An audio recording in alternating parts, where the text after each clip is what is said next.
તો નમસ્કાર દર્શક મિત્રો, દેશ દુનિયા અને ગુજરાતના તાજા મહત્વના અને માહિતીલક્ષી સમાચારમાં આપનું સ્વાગત છે.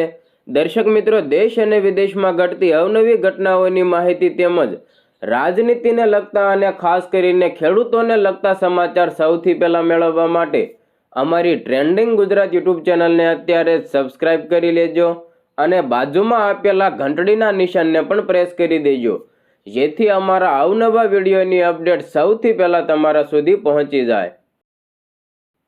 દર્શક મિત્રો, સૌપ્રથમ રાજનીતિને લગતા સમાચાર ઉપર એક નજર કરીએ તો આપ સૌ લોકો સારી રીતે જાણો છો કે છેલ્લા કેટલાક સમય પહેલા બોટાદમાં કડદાકાંડને લઈને મોટું આંદોલન થયું હતું અને આ આંદોલન દરમિયાન આમ આદમી પાર્ટીના નેતાઓ સહિત અનેક ખેડૂતોને જેલવાસ પણ ભોગવવો પડ્યો છે.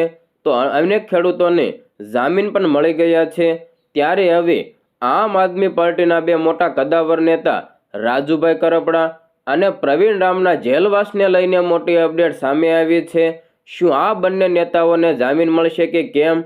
શું આ બંને નેતાઓને હવે જેલવાસ કેટલો ભોગવવો પડશે તેને લઈને મોટી અપડેટ સામે આવી છે.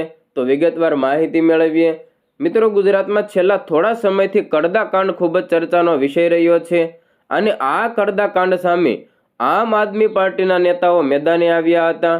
બોટાદમાં થોડા સમય પહેલા કડદાકાંડનો મામલો સામે આવ્યો હતો, જેના માટે આમ આદમી પાર્ટીના નેતાઓ રાજુ કરપડા અને પ્રવીણ રામે પણ અવાજ ઉઠાવ્યો હતો.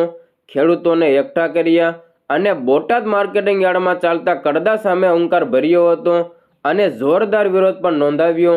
જે બાદ બોટાદના હળદળ ગામે એક કિસાન મહાપંચાયતનું પણ આયોજન કરવામાં આવ્યું હતું અને તેમાં જ પોલીસ અને ખેડૂતો વચ્ચે બબાલ થઈ ગઈ હતી અને જેને કારણે રાજુ કરપડા અને પ્રવીણ રામ સહિત 85 લોકો સામે પોલીસ ફરિયાદ નોંધવામાં આવી, જેમાંથી મોટા ભાગના લોકો હાલ છૂટી ગયા છે.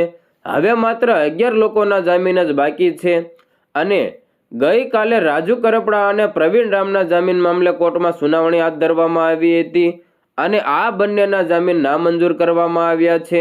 ત્યારે જોવાનું રહ્યું કે હવે આ બંને નેતાઓ ક્યારે બહાર આવે છે. ઉલ્લેખનીય છે કે ગઈકાલે આપ નેતાઓ રાજુ બોક્તરિયા અને પિયુષ પરમારને જામીન મળી ગયા છે અને તેઓ જેલ મુક્ત થયા છે. ત્યારે હવે આમ આદમી પાર્ટીના બે મોટા કદ્દાવર નેતાઓના જામીન નામંજૂર થયા છે, એટલે કે તેમને હજુ પણ આ અંગે જેલવાસ ભોગવવો પડી શકે છે. દર્શક મિત્રો, આમ આદમી પાર્ટીના નેતાઓના જામીન નામંજૂર થવા મામલે આપ લોકોનો શું મંતવ્ય છે? શું તેમણે ખેડૂતો માટે કર્યું તે ગુનો ગણાય કે કેમ? તેમણે ખેડૂતો માટે અવાજ ઉઠાવ્યો, શું તે તેમનો ગુનો છે? સરકાર વિશે તમારો શું મંતવ્ય છે તે કોમેન્ટ બોક્સમાં તમારો મંતવ્ય જરૂર જણાવજો.